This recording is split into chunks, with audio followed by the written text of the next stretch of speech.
la importancia del estudio, no solamente desde el punto de vista constitucional, sino también desde el punto de vista de la jurisprudencia del derecho al trabajo. Y esto se entiende o se justifica porque esta constitución, la carta política de un país, y la peruana, tiene en su contenido lo que en doctrina se llama un programa y subprogramas. Y esto se conoce como una constitución multinivel, es decir, varios niveles, en el cual el tema del derecho laboral y la seguridad social, ¿de acuerdo?, que es el otro tema vinculado a materia pensionaria, está desarrollado en la Constitución Política del Estado. Y esto se infiere de la lectura de varios artículos. Por ejemplo, el artículo 27, los principios aplicables a la relación laboral, ¿no?, es parte del programa de la Constitución. El reconocimiento del derecho al trabajo, por ejemplo, los principios aplicables en la relación laboral, las obligaciones y los imperativos ético-jurídicos del Estado con respecto a los DESC, a los derechos sociales y económicos, forman parte de lo que se conoce el programa laboral en la Constitución. Por tanto, todo análisis de las instituciones procesales del derecho laboral, llámese contrato de trabajo, llámese suspensión, llámese beneficios, CTS y demás, entran definitivamente dentro de estos ítems, ¿de acuerdo?, dentro de estos postulados expresados en precisiones que fijan la Constitución. Entonces, por eso es que consideramos que un primer estudio introductorio de lo que significa el derecho laboral como un derecho social debe ser objeto de una sesión como esta.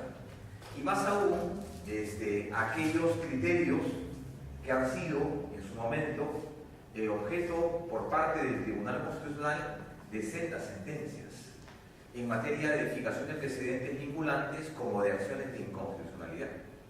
Ustedes no saben, por ejemplo, de que estas instituciones laborales han sido de alguna manera redefinidas por parte de la jurisprudencia especial. Muchas de ellas. Los despidos han sido objeto de una sentencia, la 206-2006 PATC, Pedro Antonio Bailón Flores. ¿Por qué? Y ahí también se ha desarrollado el llamado contenido esencial del derecho al trabajo. Por ejemplo, el amparo residual que fuera desarrollado por la sentencia Llanos Huasco, por ejemplo, desde el año 2004, desarrolla el amparo laboral en materia opcional. La fijación de los devengados, por ejemplo, también ha sido objeto por parte del tribunal. Entonces, este órgano de interpretación de la Constitución ha tenido como virtud los últimos años, desde el 96 a la fecha, el resolver en casos de manera particular, me refiero a procesos de amparo y vía procesos de inconstitucionalidad, varias instituciones procesales en relación a este punto. Por lo que el día de hoy vamos a abordar eso. ¿Cuál es el criterio del tribunal intérprete de la Constitución, del que me refiero, con respecto al derecho laboral, y cuáles son los principales precedentes vinculantes y la jurisprudencia aplicable al caso en concreto? Siempre se ha dicho que el estudio del precedente debe por lo menos fijar el estudio de las reglas jurídicas, a diferencia de las sentencias. Claro, un precedente, ¿qué cosa es? Una regla jurídica aplicable en un caso en concreto.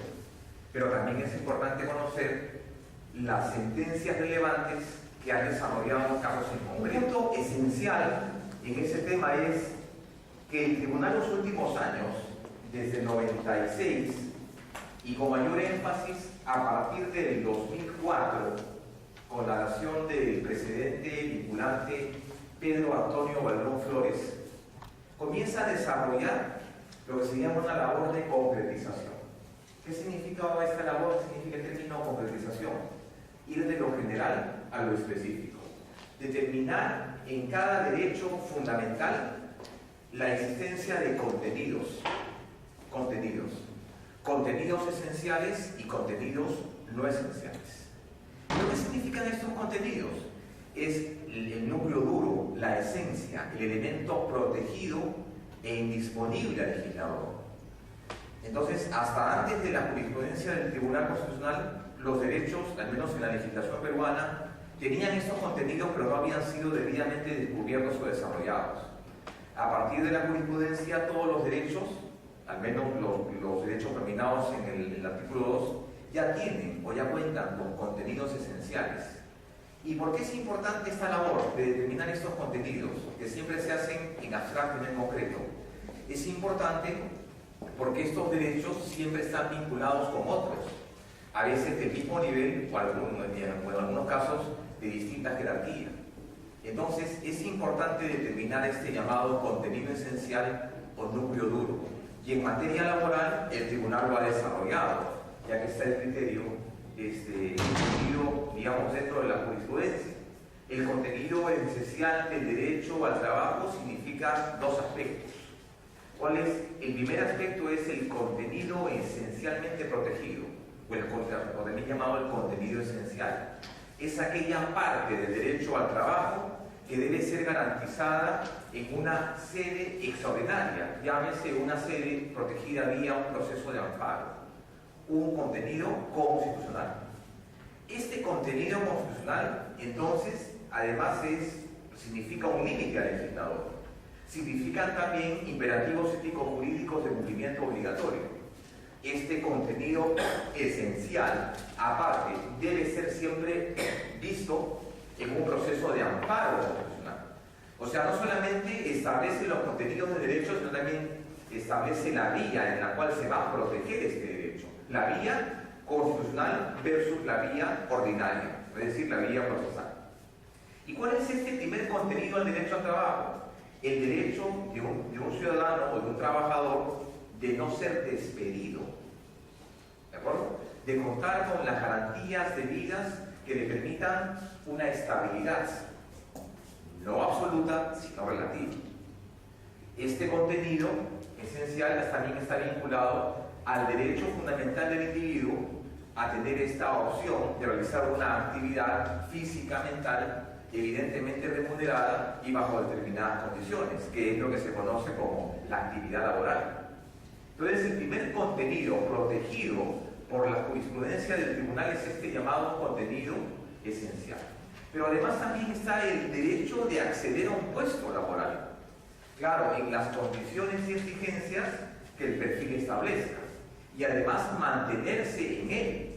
Y también tener una suerte de progresión en la carrera. Este derecho, además, si ustedes recuerdan, está contenido en la 276. El derecho al mantenimiento en la carrera y a la progresión en la misma. Entonces esto se llama el contenido esencial, por eso se dice el derecho a acceder a un puesto de trabajo y por otro el derecho a no ser despedido sino por causa justa. Pero también en la lógica del tribunal dice, bueno, estos contenidos esenciales o contenidos duros, ¿no?, deben gozar por lo menos de una serie de mecanismos procesales idóneos para su defensa. Este primer contenido está claramente vinculado con el artículo 27. Porque de nada sirve que el tribunal interprete un derecho en una determinada jurisprudencia, pero que no le fije un procedimiento establecido o que no le asigne un recurso procesal idóneo para hacer efectiva su defensa. Entonces, este primer contenido esencial está vinculado con esta protección adecuada contra el despido arbitrario, el artículo 27, que no es otra cosa que establecer dos mecanismos. Un mecanismo de prevención, un mecanismo de protección preventiva y un mecanismo de protección resarcitoria. Es decir, llámese la indemnización o la reposición.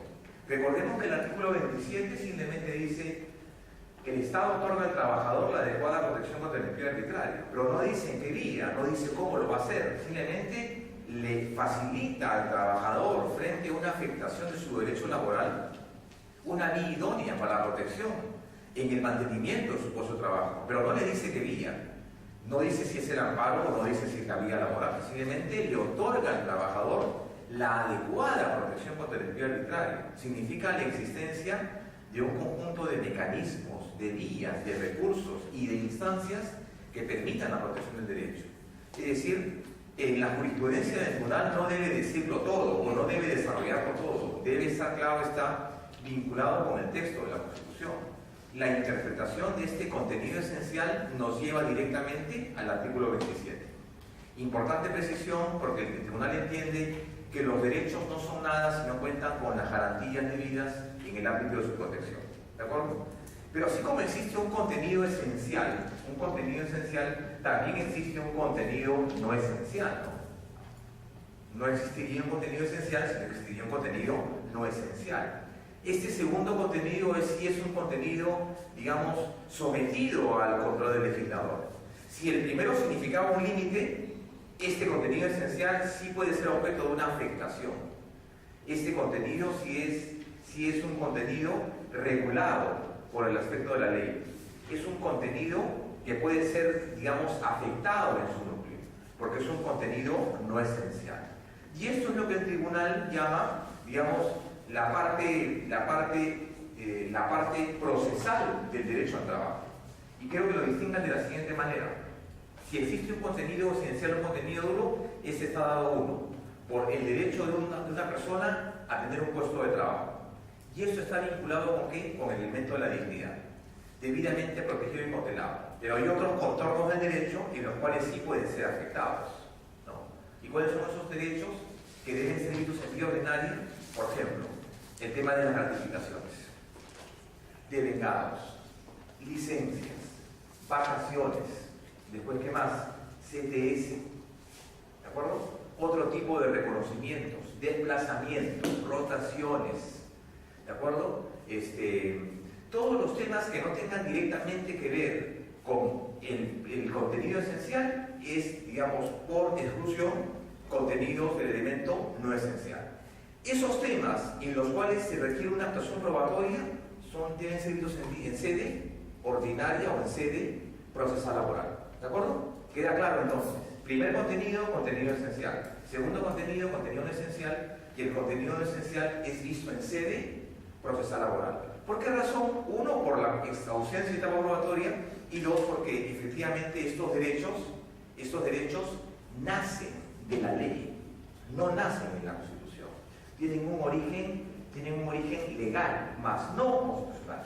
Las CTS, vacaciones, gratificaciones, asignaciones, permutas, rotaciones y demás tienen un contenido legal, más no un contenido constitucional. Pero además también en la jurisprudencia podemos encontrar que el derecho al trabajo tiene un contenido positivo y un contenido negativo, que forma parte de estos contenidos protegidos. El contenido positivo es lo que se llama la faz positiva del derecho laboral. Es decir, es el conjunto de protecciones, proscripciones que permitan que el trabajador pueda gozar de manera libre y permanente, sin la amenaza de un despido, y con ello la desprotección de ese derecho al trabajo de manera permanente, en tanto y en cuanto exista la idoneidad. ¿No es así? En tanto y en cuanto no exista la idoneidad. Entonces, esta expresión se conoce como el derecho positivo, el derecho de acción. Yo tengo el derecho a trabajar, pero también el tribunal reconoce que existe el derecho a no trabajar, ¿no? Nadie puede ser obligado a aquello de la que la ley establece. Y en ese orden de cosas comienza a desarrollar los llamados derechos en faz negativa y en faz positiva. Por ejemplo, el derecho de negociación, de asociación, por ejemplo, de sindicación. Un trabajador tiene el derecho a sindicarse, pero también un trabajador tiene el derecho a no sindicarse. Puedes estar, si quieres trabajas, si quieres no trabajas. Faz positiva y faz negativa. Pero debe quedar claro ese primer elemento, el contenido esencial del derecho laboral